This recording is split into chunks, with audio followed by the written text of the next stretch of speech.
My husband and his brother bet on how long I'd last scrubbing their cars in the snow.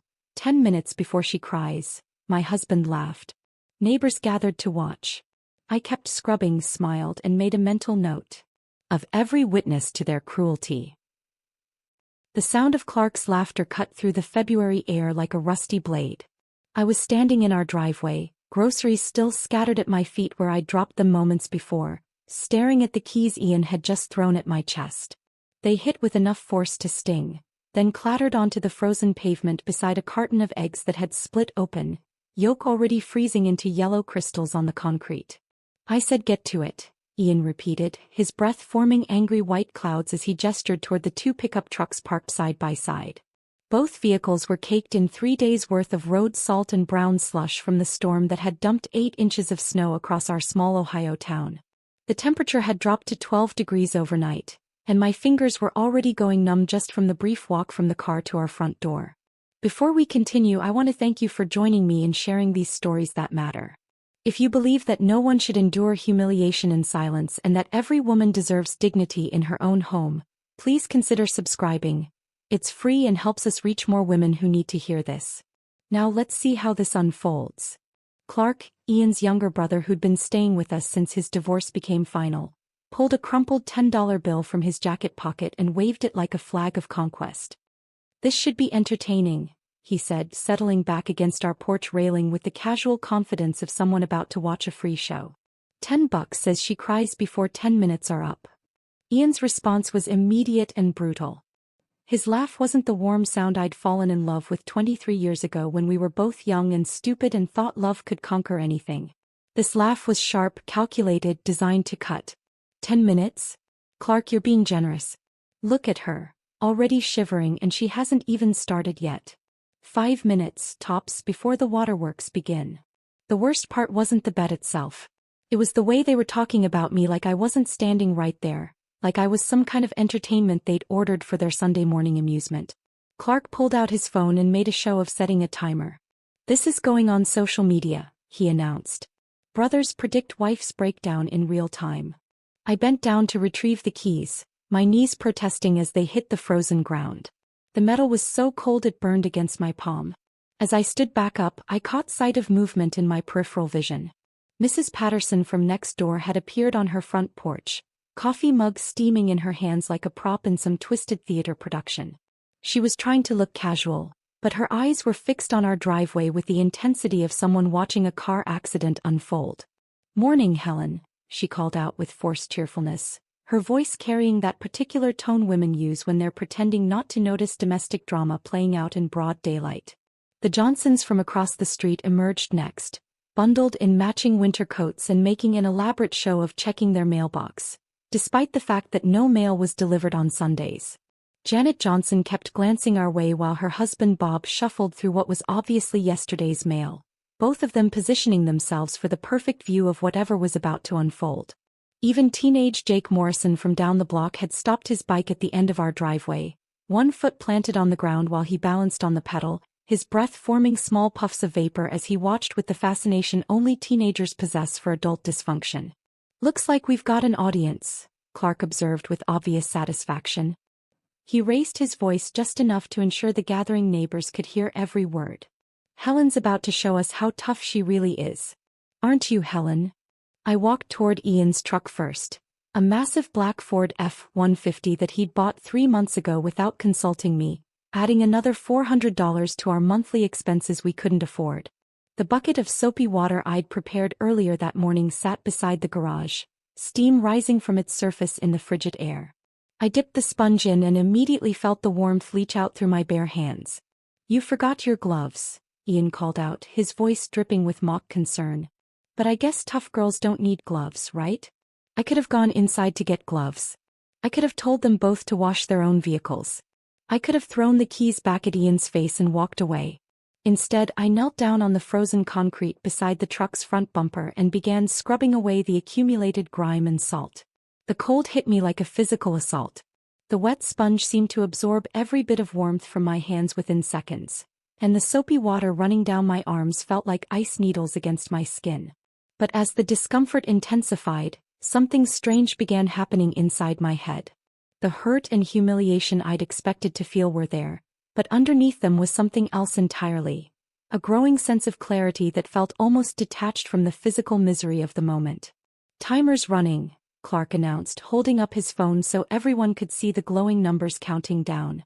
8 minutes and 30 seconds left before she breaks. Mrs. Patterson shifted uncomfortably on her porch, and I caught her eye for just a moment. The expression on her face was one I'd never seen before, a mixture of embarrassment and something that might have been shame. She looked away quickly, suddenly finding her coffee mug extremely interesting. I moved methodically around Ian's truck, scrubbing each panel with deliberate care. The physical pain in my hands was becoming intense, a burning, aching sensation that shot up my arms with every movement. But instead of crying, I found myself cataloging details with a precision that surprised me. Janet Johnson kept checking her watch and whispering to her husband. Mrs. Patterson had moved closer to her window, clearly torn between wanting to watch and wanting to retreat inside where she wouldn't have to witness whatever this was. Young Jake Morrison was the most honest of all my observers. He stared openly, his mouth slightly agape, probably wondering if adults always acted this strangely on Sunday mornings in suburbia. 5 minutes down, Clark called out cheerfully. "Looking a little red-eyed there, Helen. Ready to admit defeat." I wasn't red-eyed from tears. The cold wind was making my eyes water, but that was different. I paused in my scrubbing just long enough to look directly at him and smile. Not the forced, polite smile I'd been wearing for years, but something new. Something that made Clark's confident expression falter just slightly. "Just getting warmed up," I said, and the steadiness of my own voice surprised me. Ian's truck was nearly clean when I moved on to Clark's smaller red pickup. This one was even worse. Apparently he'd driven through every muddy backroad in the county during the storm, and the vehicle was coated in a layer of frozen grime that required serious scrubbing to remove. My hands were beyond numb now, moving almost independently of conscious thought, but that strange clarity in my mind was becoming stronger with each passing minute. "Timer's at 2 minutes, Clark announced, but his voice had lost some of its earlier enthusiasm. "She's actually going to do it, isn't she?" "Don't count your chickens," Ian replied, but he sounded less certain than before. "She's stubborn when she wants to be." Stubborn. 23 years of marriage, and that's how he described me to his brother while I knelt in the freezing cold, washing their vehicles like some kind of servant. Not strong, not determined, not even foolish. Stubborn. Like a mule that refused to move when beaten. The final minutes passed in a blur of repetitive motion and growing internal transformation. I finished Clark's truck with 30 seconds to spare on his arbitrary timer, then stood up slowly, every joint in my body protesting the extended time spent kneeling on frozen concrete. My hands were white and waxy looking, barely capable of gripping the dirty sponge. "Well, I'll be," Clark said, genuinely surprised as he looked at his phone. 10 minutes and she didn't shed a single tear. The gathered neighbors began dispersing, the show apparently over. Mrs. Patterson retreated inside without another word. The Johnsons finally headed back to their house, their mailbox exploration complete. Jake Morrison pedaled away, probably eager to tell his friends about the weird lady who washed trucks in the snow without crying. But I wasn't done cataloging. As each neighbor disappeared, I made mental notes. Who had watched with obvious discomfort? Who had seemed entertained? Who had looked away when things became too awkward to witness? These weren't just random observations. They felt important somehow, though I couldn't yet articulate why. Ian came down from the porch, his expression unreadable. For a moment I thought he might actually apologize, might acknowledge that what had just happened crossed some invisible line we'd never discussed but had always understood. Instead he picked up the bucket of dirty water and dumped it into the storm drain. "Not bad," he said as if he were commenting on the weather. "Though you missed a spot on my tailgate." Clark was already heading inside, counting his $10 with exaggerated disappointment. "Easy come easy go," he muttered. "Thought she'd break faster than that." I stood there for several long moments after they'd both gone inside, my hands slowly regaining sensation in painful, prickling waves. The trucks gleamed in the weak February sunlight, cleaner than they'd been in months. The evidence of what had just happened was already disappearing.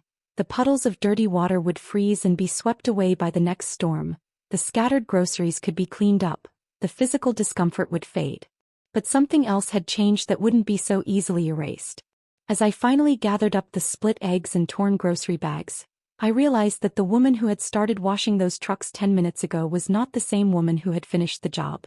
The transformation wasn't dramatic or obvious. It was quiet, internal, fundamental. I had smiled through their cruelty not because I was strong, but because I was learning something important about the nature of power and humiliation and the long game of marriage. They thought they had broken me down, made me smaller, proven some point about hierarchy and control. They had no idea what they had actually done. Walking toward the house, my hands still burning with returning circulation, I realized I wasn't thinking about forgiveness or confrontation or any of the usual responses to marital cruelty. I was thinking about consequences. About the difference between immediate reaction and long-term strategy. About the fact that people who enjoy humiliating others in public have usually made themselves vulnerable in ways they don't even recognize. The bet was over, but the game was just beginning. And unlike Ian and Clark, I understood that the most dangerous opponents are the ones who smile while they're being underestimated. Walking into the warmth of our kitchen, I could hear Ian and Clark's voices carrying from the living room, already recounting their morning entertainment to someone on speakerphone.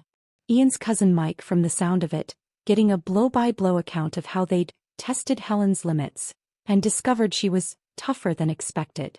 Should have seen her face when I threw those keys, Ian was saying, punctuating his words with the familiar sound of a beer can opening. It wasn't even noon yet. Looked like a deer in headlights for a second there. Clark's laughter followed. The best part was when she actually smiled at the end. Like she enjoyed being put in her place or something. I set the salvaged groceries on the counter with deliberate quietness, each item placed with the careful precision of someone who had learned to move through their own house like a ghost. The carton of eggs was a total loss, but I'd managed to save most everything else. Waste bothered Ian more than cruelty ever would. The conversation in the living room continued, and I found myself listening with a different kind of attention than I'd ever paid before.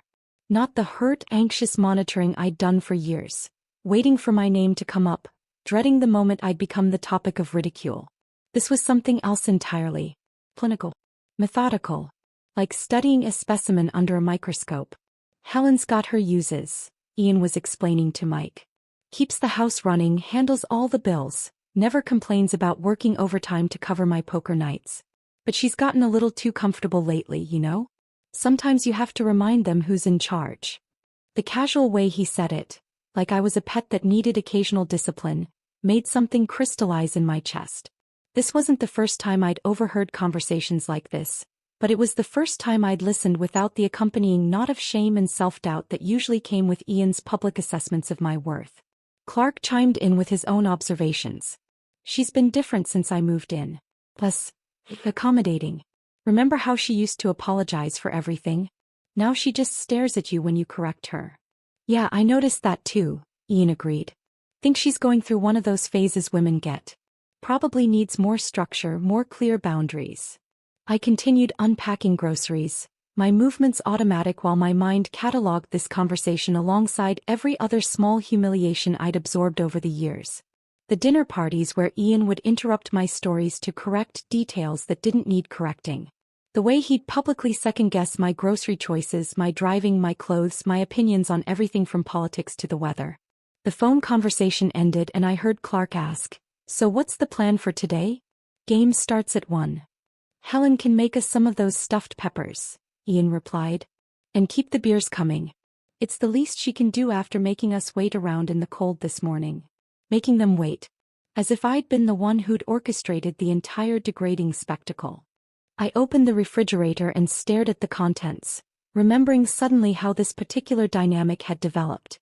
It hadn't started with public humiliation and cruel bets. It had begun with smaller things, gentle corrections that had gradually become less gentle, suggestions that had become commands, jokes at my expense that had become the standard way Ian interacted with me in social settings. The pattern had been so gradual I'd barely noticed it happening. When we were dating, Ian had loved my independence, my quick wit, the way I could hold my own in any conversation. But somewhere along the way, maybe after the first few years of marriage, maybe after his promotion at the county office gave him a taste of authority he'd never had before, my independence had become something that needed to be managed rather than celebrated. The worst part was how I'd enabled it. Every time I'd chosen peace over confrontation, Every time I'd absorbed his criticism without pushing back, every time I'd laughed along with jokes that weren't actually funny, I'd been teaching him that this behavior was acceptable. More than acceptable, rewarded. But Ian hadn't created this dynamic alone. Clark's return to town 6 months ago had accelerated everything, turned what had been private dysfunction into public performance art. The brothers fed off each other's worst instincts, each one trying to prove something to the other about masculinity and control and the proper way to handle women who'd gotten too comfortable. I pulled out the ingredients for stuffed peppers, then paused. In the drawer beside the stove, underneath the usual collection of takeout menus and expired coupons, was a manila folder I'd been avoiding for weeks. Our financial records. The ones Ian had asked me to organize and file, claiming he was too busy to handle such mundane tasks. What he didn't know was that I'd been doing more than just filing. I'd been reading, studying, discovering things that painted a very different picture of our marriage than the one Ian presented to his friends and family. The truck titles, for instance. Both vehicles were registered in my name alone, something I'd never agreed to, never signed for, never even known about until I'd found the paperwork buried in a stack of other documents Ian had asked me to take care of. My signature was on the registration forms, but it wasn't my handwriting. The forgery was obvious once you knew to look for it, but who would think to look? Then there were the credit card applications. 7 different cards, all opened in the last 2 years, all in my name, all with my forged signature. The debt was staggering, over $30,000 I'd never spent, never even known existed. Ian had been using my spotless credit rating as his personal piggy bank, funding his poker games, his bar tabs, his impulsive purchases. The loan applications were the worst discovery. A second mortgage on our house, a personal loan for $15,000, even a payday advance that was eating us alive with interest charges. All of it in my name, all of it forged, all of it making me legally responsible for debt I'd never incurred. Helen. Ian's voice called from the living room. Where are those beers? Coming, I called back, closing the financial folder and slipping it back into the drawer. But my hand lingered on the manila edge for just a moment longer than necessary. Evidence. That's what this was. Evidence of systematic financial abuse that could destroy Ian's life if it ever came to light. I carried 2 cold beers into the living room, where Ian and Clark had arranged themselves on the couch like kings holding court. The coffee table was already cluttered with their phones, Clark's wallet, a deck of cards, and the crumpled $10 bill from this morning's bet. Finally, Ian said, accepting his beer without looking at me. And we're going to need snacks. Chips, maybe some of that cheese and crackers thing you do. Of course, I replied, but something in my tone must have caught his attention because he looked up sharply. Problem? He asked, his voice carrying that edge of warning I'd learned to recognize over the years. No problem, I said, meeting his gaze steadily. Just wondering if there's anything else you need. Clark laughed. Careful, Ian. She's got that look again. The one that says she's thinking too much. Women and thinking, Ian replied, shaking his head in mock despair. Dangerous combination. They both found this hilarious, but I noticed something I'd never paid attention to before. Ian's laugh was just a little too loud, a little too forced. Clark's smile didn't quite reach his eyes. There was something performative about their casual cruelty, something that suggested they were working harder to maintain this dynamic than they'd ever admit. I returned to the kitchen and began preparing their snacks, but my mind was elsewhere. I was thinking about the difference between reactive and proactive approaches to problem solving. About the way Ian had trained me to focus on managing his moods rather than questioning his behavior. About how 23 years of marriage had taught me to be an expert at reading his emotional weather patterns while completely ignoring the systematic way he'd been undermining my financial independence. The stuffed peppers went into the oven, the cheese and crackers were arranged on a platter, and I delivered everything to the living room with the efficiency of someone who'd been performing these tasks for decades. But as I moved through these familiar motions, I was also cataloging information with the same precision I'd used to study our neighbors that morning. Ian's habits, his weaknesses, his assumptions about my compliance and ignorance, the way he'd made himself vulnerable by committing fraud in my name, by creating a paper trail that could destroy his reputation and his career if anyone ever bothered to investigate. Clark's dependencies, his reliance on Ian for housing, for money, for social connection. The way his own recent divorce had left him bitter and looking for targets to blame for his failures. The financial records hidden in my kitchen drawer. The neighbors who'd witnessed this morning's humiliation. The growing awareness that I'd been playing defense in a game where offense was not only possible but overdue. People like Ian don't respond to confrontation or tears, I realized. They respond to consequences. And after 23 years of marriage, I was uniquely positioned to deliver exactly the kind of consequences that would matter most. The game was about to change, and Ian had no idea how thoroughly he'd armed his opponent. The transformation didn't happen overnight. For 3 weeks after the truck washing incident, I continued my usual routines. Cooking, cleaning, managing finances, absorbing Ian and Clark's casual cruelty with the same resigned silence I'd perfected over the years. But underneath that familiar surface, something entirely different was taking shape. I began studying Clark with the methodical attention of a scientist observing a lab specimen. His patterns became predictable after just a few days of careful watching. Monday nights at Murphy's bar, usually home by midnight, stumbling and loud. Tuesday evenings nursing beers on our couch while complaining about his ex-wife's lawyer. Wednesday through Friday, a rotating schedule of local establishments where he'd drink away whatever money Ian had loaned him that week. But it was Thursday nights that offered the most interesting data. Ian's weekly poker game at the American Legion Hall meant I was alone with Clark from 7 until well past midnight. And Clark, freed from his brother's judgmental presence, drank with the dedicated focus of someone trying to erase specific memories. "You know what your problem is, Helen?" he'd said one particular Thursday, bourbon making his words thick and philosophical. He was sprawled across our leather couch, his jacket thrown carelessly over the armrest, keys glinting from the front pocket. "You think too much. Women who think too much make themselves miserable."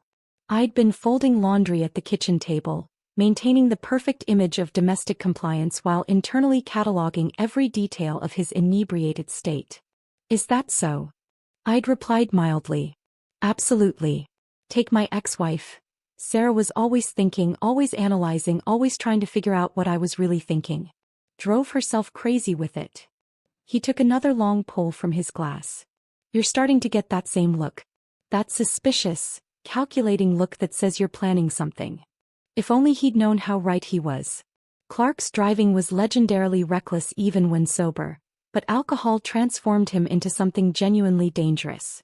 He bragged constantly about his ability to navigate the rural back roads around our town at speeds that would terrify most people. "Cops never patrol out there," he'd boast. "I could drive those curves blindfolded." The irony wasn't lost on me that Clark's greatest source of pride would become the foundation of his downfall. The opportunity I'd been unconsciously waiting for arrived on a Thursday evening in March. Ian had left for his poker game with his usual collection of warnings about keeping Clark under control and making sure he didn't get into the good whiskey. Clark had responded by immediately heading for the good whiskey. By 9:30 he was unconscious on the couch, snoring with the deep rhythmic breathing of someone who wouldn't wake up if the house caught fire. His keys had slipped from his jacket pocket and lay on the floor beside a glass that still held 2 fingers of Ian's expensive bourbon. I stood in the doorway for several minutes, watching the steady rise and fall of his chest, listening to the reliable pattern of his breathing. The garage was empty. Ian had taken his truck to poker night, claiming Clark's vehicle rode like a covered wagon and wasn't suitable for a man of his status. 3 hours. That's how long Ian's poker games typically lasted, sometimes longer if he was winning. 3 hours of uninterrupted access to Clark's truck, with Clark himself providing the perfect alibi by being unconscious in our living room. I'd never sabotaged a vehicle before, but 23 years of marriage to a man who considered himself mechanically gifted had taught me more about automotive maintenance than I'd ever wanted to know. Ian's Saturday afternoons were always spent tinkering under the hood of one vehicle or another, usually with a beer in one hand and a wrench in the other, explaining every procedure to me whether I'd asked or not. The brake system was simpler than I'd expected. Not the dramatic movie-style cutting of brake lines that would result in immediate catastrophic failure, but something far more subtle and infinitely more plausible. A few loosened connections here, some fluid drained there, just enough to create delayed response time at high speeds, especially on the kind of winding back roads Clark loved to race down after a night of drinking. Working in the dim light of the garage, wearing Ian's old work gloves to avoid leaving fingerprints, I made the kind of careful adjustments that would pass casual inspection but fail under the stress of aggressive driving. Nothing that would harm Clark seriously. I wasn't a murderer, despite what Ian's behavior sometimes made me fantasize about.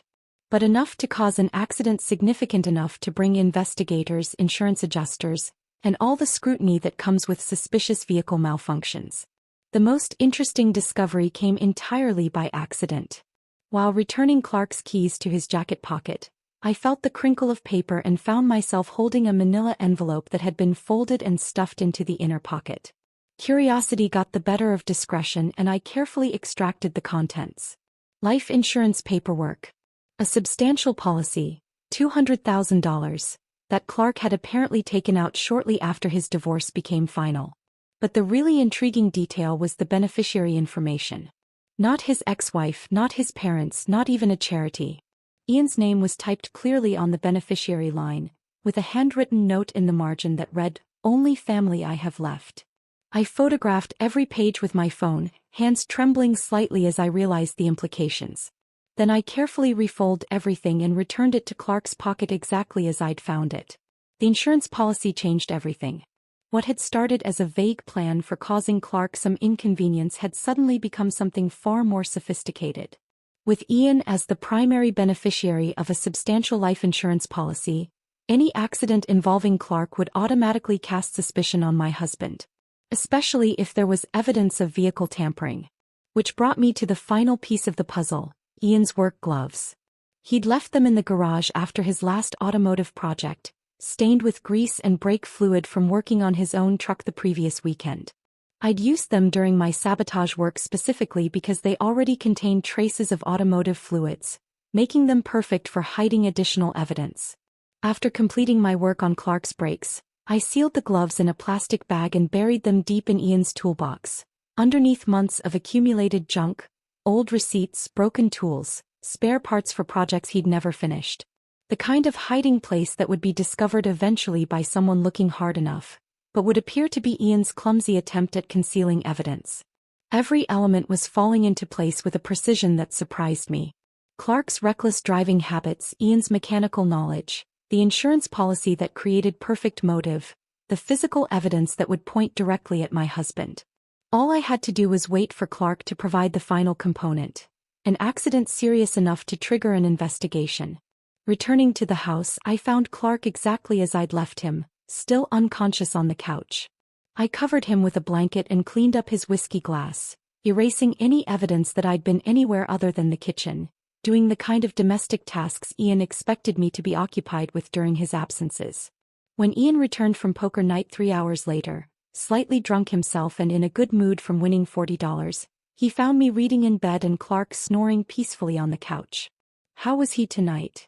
Ian asked, loosening his tie with the satisfied air of a man whose evening had gone exactly as planned. "Quiet," I replied, not looking up from my book. "Fell asleep watching television around 9. Good. Maybe he's finally learning to pace himself." If Ian had known that his brother was now driving a vehicle with compromised brakes, or that evidence linking Ian himself to potential sabotage was hidden in his own toolbox, or that he was the primary beneficiary of an insurance policy that would make him the prime suspect in any accident involving Clark, he might have been less satisfied with how the evening had gone. But Ian had always underestimated me. He saw compliance where there was calculation, submission where there was strategy. And that fundamental misunderstanding was about to become the foundation of his destruction. The pieces were in place. Now all I had to do was wait for Clark to drive himself into the trap I'd so carefully constructed. I was folding Ian's shirts when the phone rang at 11:47 p.m. on that Tuesday in late March. The caller ID showed Mercy General Hospital, and for one terrible moment, I wondered if I'd miscalculated, if my careful sabotage had been more devastating than intended. "Mrs. Davidson? This is Nurse Kelly from Mercy General. Your brother-in-law Clark Davidson has been in an accident. He's conscious and stable, but he's asking for family." Relief flooded through me so intensely that I had to sit down on the edge of our bed. How badly is he hurt?" "Broken ribs, possible concussion, some lacerations from the glass. The doctor wants to keep him overnight for observation, but he should be fine." The truck took the worst of it. Ian was already reaching for his jacket before I'd even hung up the phone. "I'll drive," he said, his face pale with genuine concern. For all their toxic dynamics, the brothers did care about each other in their own dysfunctional way. The emergency room at Mercy General smelled like disinfectant and desperation. Clark looked smaller than usual in the hospital bed, his face marked with angry red scratches and his left arm in a sling. But his eyes were alert, and when he saw Ian, his expression immediately hardened. "About time you showed up," Clark said, his voice hoarse but strong enough to carry accusation. "I came as soon as Helen called," Ian replied, pulling up a chair beside the bed. "What the hell happened out there?" Clark's gaze shifted between Ian and me, something calculating flickering behind his pain medication-dulled eyes. "Funny thing," he said slowly. "Brakes just failed. Right there on that curve by Miller's farm. You know, the one where you always said someone was going to get themselves killed someday." The casual way he said it made Ian flinch visibly. "Christ, Clark. You're lucky to be alive. That curve's taken out 3 cars in the last 5 years." "Yeah. Lucky." Clark's tone suggested he didn't feel particularly fortunate. Officer Martinez seemed real interested in the brake failure. "Said they don't usually just fail like that on a truck that's only 2 years old." I watched this exchange with the careful attention of someone monitoring a chemistry experiment. The tension between the brothers was palpable, but it wasn't the usual competitive banter they typically engaged in. This was something darker, more suspicious. A uniformed police officer appeared in the doorway, young, Hispanic, with the kind of methodical manner that suggested he took his job seriously. "Mr. Davidson? I'm Officer Martinez. I responded to your accident tonight. Mind if I ask you a few questions?" Clark nodded, but his eyes never left Ian's face. "Ask away. Can you walk me through what happened? Starting from when you left Murphy's bar." "Left around 10:30, maybe 10:45. Wasn't drunk if that's what you're thinking. Had 3 beers over 4 hours. I know my limits." Clark shifted painfully in the bed. "Took Highway 9 toward home like I always do. Hit that curve by Miller's place, touched the brakes to slow down for the turn and nothing. Pedal went straight to the floor." Officer Martinez made notes on a small pad. "Had you noticed any problems with the brakes lately? Any unusual sounds, grinding, pulling to one side?" "Nothing. Truck was running fine." Clark's gaze sharpened as it fixed on Ian again. "Course, Ian here's always telling me I should get better about maintenance. Always offering to take a look under the hood, you know? Real helpful brother." The implication hung in the air like smoke. Ian's face went through several rapid changes: confusion, hurt, and then a dawning awareness that he was somehow being implicated in his brother's accident. "Now wait just a minute," Ian started, but Officer Martinez held up a hand. "We'll need to have the vehicle inspected, of course. Standard procedure for any accident involving mechanical failure. Truck's already been towed to Peterson's garage. Should have preliminary results in a day or 2. I spoke for the first time since we'd arrived. "Officer, surely you don't think someone would deliberately? I mean, who would do such a thing?" Martinez glanced at me, then back at Clark. "Ma'am, we investigate all possibilities. Brake failure can happen naturally, but it can also be caused by tampering. We'll know more once the mechanic takes a look." The next 48 hours passed with excruciating slowness. Ian spent most of the time pacing around our house, alternating between worry about Clark's condition and growing anxiety about the police investigation. He called Peterson's garage twice on Wednesday, demanding updates that weren't available yet. "They're treating this like a crime scene," he complained to me Wednesday evening. "Acting like someone deliberately tried to hurt Clark. It's ridiculous." "Maybe they have to investigate everything these days," I replied, not looking up from the dinner I was preparing. "Liability issues, insurance requirements. I'm sure it's just routine." But I could see the doubt creeping into Ian's confidence. The casual arrogance that usually characterized his interactions with authority figures was being replaced by something that looked suspiciously like fear. The call came Thursday afternoon while Ian was at work. Peterson's garage had found evidence of tampering, loosened brake line connections and drained fluid that couldn't be explained by normal wear or accident damage. The case was being turned over to Detective Morrison from the Criminal Investigation Division. I relayed this information to Ian when he came home, watching carefully as the color drained from his face. "This is insane," he said, sinking into his recliner with the heavy movement of a man carrying unexpected weight. "Who would want to hurt Clark? And why are they looking at this like it's attempted murder? Maybe because someone tried to murder him, I suggested quietly. Ian's head snapped up. You can't be serious. Clark doesn't have enemies. Hell, nobody even takes him seriously enough to hate him properly.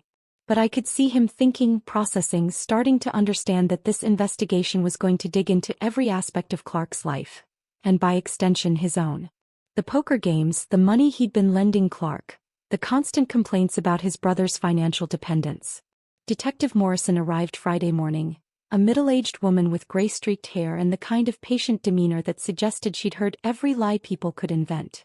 She interviewed Ian first, asking detailed questions about his relationship with Clark, their recent interactions and his knowledge of automotive maintenance.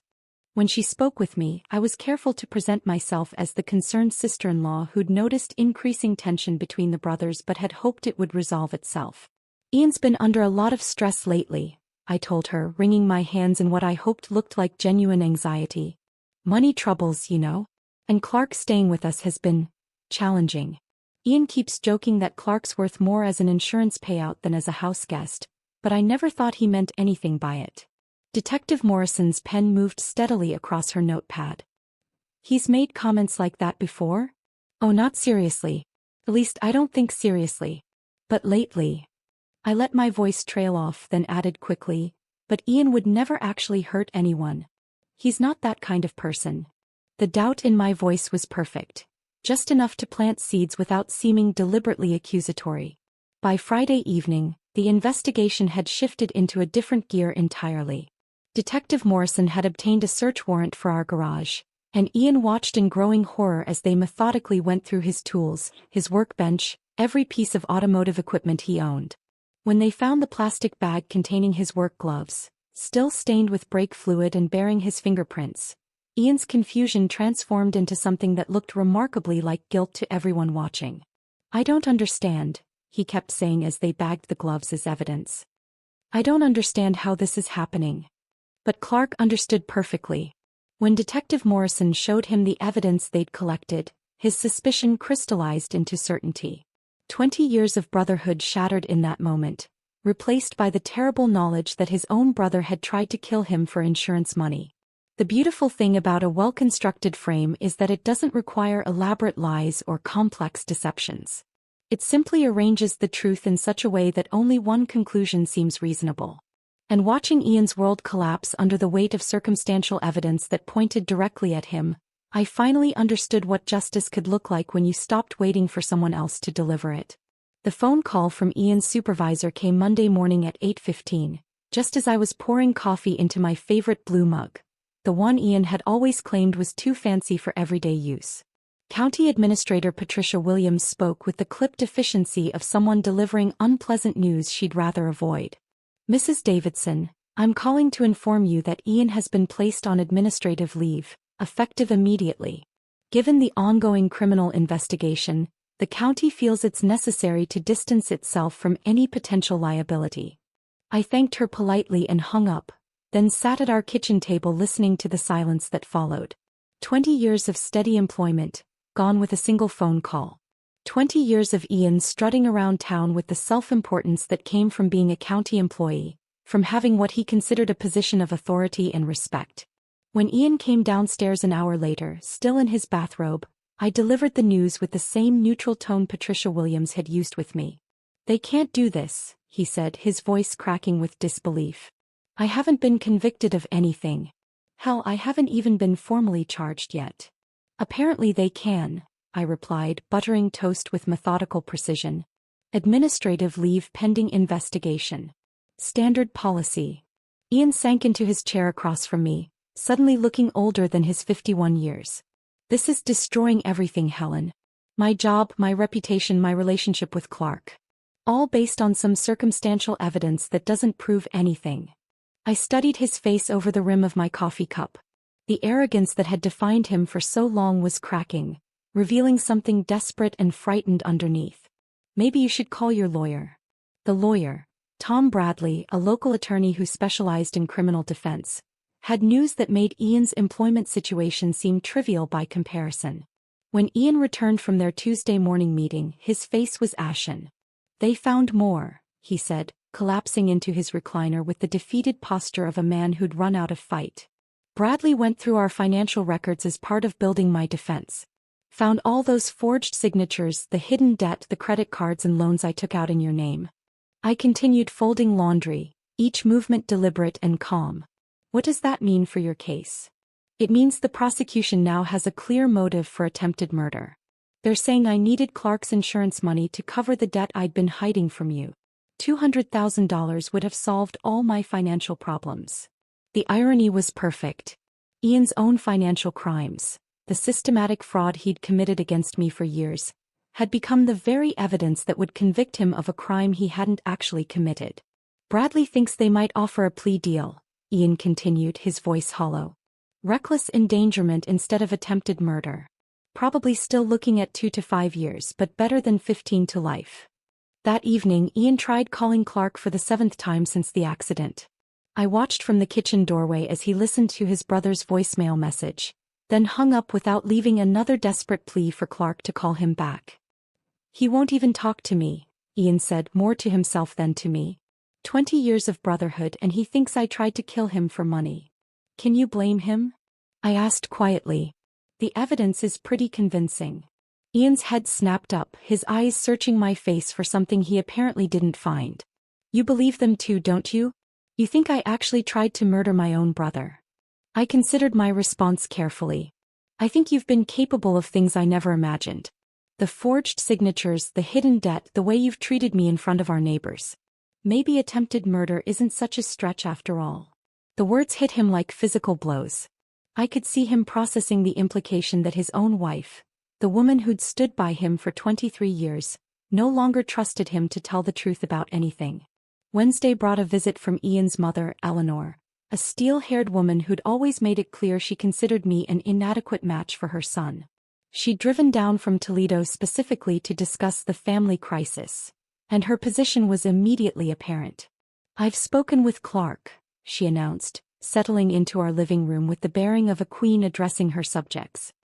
He's convinced Ian tried to kill him, and frankly, I can understand why. Ian stared at his mother in shock. You can't be serious. I'm your son. And Clark is also my son, Eleanor replied coolly. The difference is that Clark isn't facing attempted murder charges. Clark didn't forge his wife's signature on financial documents. Clark didn't create a mountain of debt and then conveniently position himself to inherit a substantial insurance payout. The family meeting deteriorated from there. Eleanor made it clear that she was supporting Clark emotionally and financially through his recovery, while Ian could expect no such assistance. You've made your bed, she told him as she prepared to leave. Now you'll have to lie in it. After she left, Ian sat in stunned silence for nearly an hour. When he finally spoke, his voice was barely above a whisper. Even my own mother thinks I'm guilty. Thursday morning brought the official charges. Detective Morrison called to inform us that the district attorney's office had filed formal charges of attempted murder, fraud, and forgery. Ian's arraignment was scheduled for the following Monday. This is really happening, Ian said after I'd relayed the detective's message. They're actually going to put me on trial for trying to kill Clark. That afternoon I made my own appointment with Tom Bradley. As Ian's wife, I had every right to understand the legal implications of his case, particularly given that my forged signatures had become central evidence in the prosecution's motive theory. Bradley was frank about Ian's prospects. The physical evidence is circumstantial but compelling. The financial evidence provides clear motive. And Clark's testimony about Ian's access to the vehicle and knowledge of automotive repair makes for a convincing narrative. What are his chances? I asked. Honestly, not good. The prosecution has built a solid case. Ian's best hope is probably that plea deal I mentioned to him. Friday evening, as Ian sat at our kitchen table reviewing the formal charges with the desperate intensity of a student cramming for a final exam, I made my decision. Ian, I said, setting a manila envelope beside his papers. We need to talk. He looked up, hope flickering in his eyes. Did Bradley call? Is there new evidence? I opened the envelope and removed the divorce papers I'd had prepared 3 days earlier. I can't do this anymore, I said simply. I can't pretend to support you through a trial where you'll be testifying about your character while I know exactly what kind of man you really are. Ian stared at the papers as if they were written in a foreign language. Helen, you can't leave me now. I need you to testify on my behalf, to tell them I would never hurt Clark. But you did hurt Clark, I replied, my voice steady despite the magnitude of what I was saying. Maybe not with brake tampering, but you hurt him. Just like you've been hurting me for years. That's different. That's marriage. That's how relationships work when you've been together as long as we have. The casual dismissal of decades of emotional abuse, delivered with such matter-of-fact certainty, crystallized everything I'd been feeling since that snowy morning when he'd made me wash trucks while neighbors watched. No, Ian. That's not how relationships work. That's how abuse works. And I'm done being your victim. That weekend, word of the divorce filing spread through our small town with the speed that only truly shocking news can achieve. By Monday morning, I'd received 3 unexpected visitors. Mrs. Patterson came first, carrying a casserole and an expression of deep regret. I should have said something that day, she admitted, standing awkwardly on my front porch. It wasn't right what they did to you. I knew it then, but I didn't want to get involved. Janet Johnson followed Tuesday evening, bringing homemade cookies and a similar apology. Bob and I talked about it for weeks afterward, she said. We both felt terrible for just standing there watching. We should have spoken up. Even Jake Morrison's mother, Lisa, stopped by Wednesday afternoon. Jake told me what he saw that morning, she said. He's been asking questions about why adults would treat each other that way. I wanted to tell you that if you ever need anything at all, we're here. The irony wasn't lost on me. The same neighbors who'd gathered to watch my humiliation were now lining up to offer support and solidarity. They'd witnessed Ian's casual cruelty that February morning, and while they'd done nothing to intervene at the time, they apparently remembered exactly what they'd seen. By Thursday, the local newspaper had picked up the story.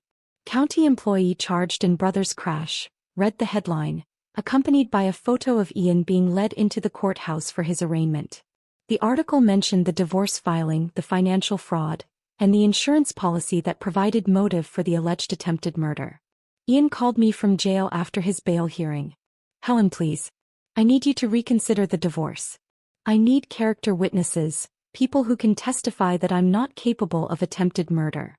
I listened to his plea with the same patience I'd shown while scrubbing his truck in the snow, letting him exhaust himself with promises and explanations and desperate bargaining. When he finally fell silent, I spoke quietly into the phone.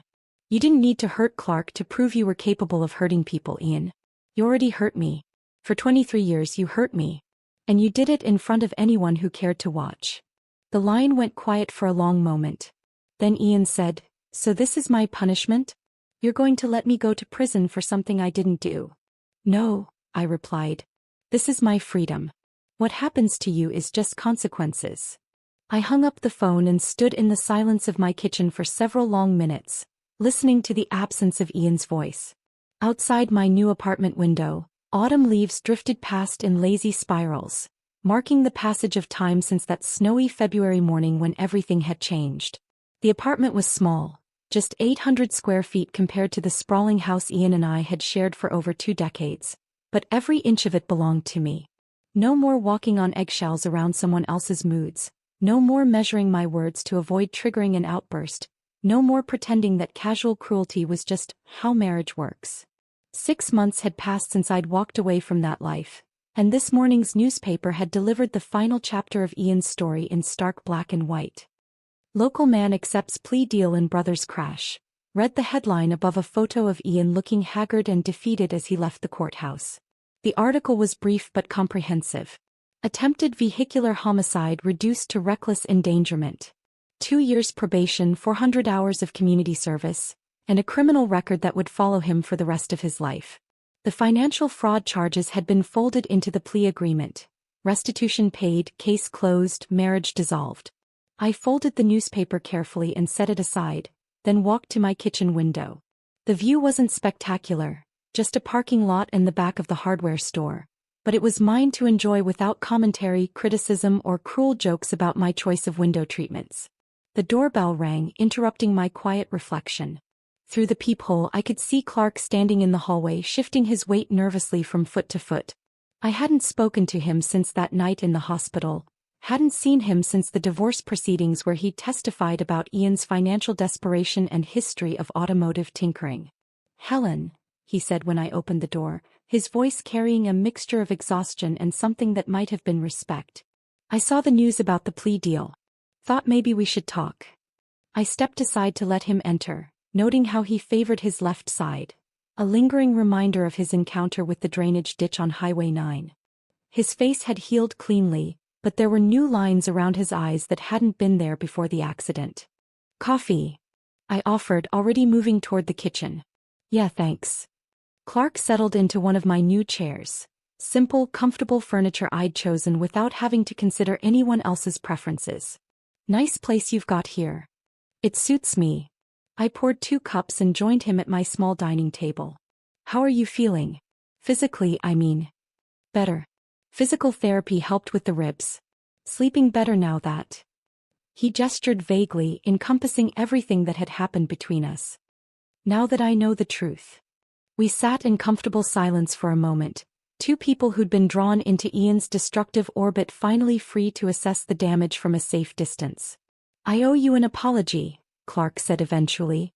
"For my part in everything. The way Ian and I treated you, especially that morning with the trucks.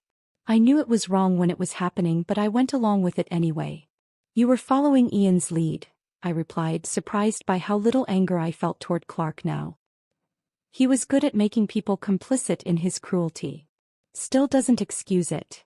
Clark stared into his coffee cup. "I keep thinking about that morning, about the way you smiled while you were scrubbing those trucks. At the time I thought it meant you were okay with what was happening. But looking back, I was planning," I said simply. Even then, before I knew exactly what I was going to do, some part of me was already planning. Clark's head came up sharply. "Planning what?" I met his gaze steadily. "My escape. My freedom. My revenge, if you want to call it that." "The brake tampering," Clark said quietly. "That was you. It wasn't a question, and I didn't treat it like one. Ian created the motive, the means, and the opportunity. I just arranged things so the evidence pointed in the right direction." Clark leaned back in his chair, processing this confession. "You could have killed me." "No, I couldn't have. I'm not a murderer, Clark. I calculated exactly how much damage would be done, what kind of accident would result. Enough to bring investigators, not enough to seriously harm you. But you let Ian take the blame for something he didn't do." "Ian took the blame for something he was capable of doing," I corrected. "The financial fraud was real. The pattern of abuse was real. The fact that he'd positioned himself to benefit from your death was real. I just helped justice find its way to the right conclusion." Clark was quiet for a long time, working through the implications of what I'd told him. Finally, he asked, "Why are you telling me this now?" "Because it's over. Ian can't hurt either of us anymore, and you deserve to know the truth." I paused, considering my next words carefully. "And because I needed someone to understand that the woman who smiled while washing trucks in the snow wasn't weak or broken. She was dangerous." A slow smile spread across Clark's face. "You know what? Good for you. Ian had it coming, and we both know it. You're not going to turn me in? For what?" "Ian pled guilty to reckless endangerment. Case closed. Besides," Clark's smile widened, "I'm not exactly the victim here, am I? You saved my life by getting me away from Ian before he really did try to kill me." After Clark left, I walked through my apartment with new eyes. Every piece of furniture, every decoration, every decision about how to arrange my space. All of it chosen freely without consultation or compromise. The financial settlement from the divorce had been substantial once Ian's hidden assets were discovered and liquidated. Both trucks, legally registered in my name despite Ian's forgery, had sold for enough to pay off his fraudulent debts with money left over. The irony of Clark's insurance settlement helping fund my new beginning wasn't lost on me. $25,000. Clark's decision to settle with the insurance company rather than pursue a lawsuit had covered my moving expenses and the deposit on this apartment. That afternoon, I drove through my old neighborhood, past the house where Ian and I had played out the final act of our marriage that snowy February morning. A for sale sign stood in the front yard, and I felt a strange sense of closure seeing it. Ian had been forced to sell when he couldn't make the mortgage payments without his county salary. Mrs. Patterson was working in her garden when I pulled up to the curb. She looked up, recognized me, and walked over with the careful courtesy of someone who'd learned important lessons about minding her own business. "Helen, how are you? You look wonderful." I did look wonderful, I realized. Better than I had in years. "I'm doing very well, thank you. How's the neighborhood?" "Quieter," Mrs. Patterson said diplomatically. "The new family that bought the Johnsons' place is lovely. Young couple with twin boys. Very polite." We talked for a few more minutes about inconsequential things. The weather, changes in the neighborhood, her grandson's upcoming graduation. But underneath the pleasant small talk was an acknowledgement of everything that had happened, everything we'd both witnessed and learned from. As I drove away, I caught sight of Jake Morrison, no longer a teenager but a young man now, washing his car in his parents' driveway. He looked up as I passed, raised his hand in a brief wave, and I wondered what lessons he'd carried from that February morning when he'd watched two grown men humiliate a woman for their entertainment. That evening, I sat on my small balcony with a glass of wine, watching the sun set over a town that had reshaped itself around Ian's scandal. He'd become the cautionary tale parents told their children, the example wives cited when their husbands pushed too far, the proof that consequences could find anyone anywhere, if the right person decided to deliver them. I wasn't angry anymore. That revelation had come gradually over the past 6 months, the rage and resentment slowly dissolving as I built a life that belonged entirely to me. Ian had tried to make me small, insignificant, disposable. Instead, he'd created someone capable of patience, planning, and perfectly executed revenge. The woman who'd smiled while scrubbing trucks in the snow had been planning her escape the whole time, even if she hadn't known it yet. And now, sitting in the quiet sanctuary of her new life, she could finally appreciate the elegant symmetry of it all. People forget words, but they never forget how you made them feel. Ian had made me feel powerless for 23 years. Now he understood exactly what powerlessness felt like, and he'd have 2 years of probation to think about how he'd earned it. The neighbors who'd witnessed my humiliation that February morning had become witnesses to something else entirely, proof that sometimes the quiet ones are the most dangerous of all. If this story of calculated revenge had you holding your breath, hit that like button right now. My favorite part was when Helen calmly handed Ian those divorce papers while he begged for her support. What was your favorite moment? Drop it in the comments below. Don't miss more jaw-dropping stories like this. Subscribe and hit that notification bell so you never miss an upload.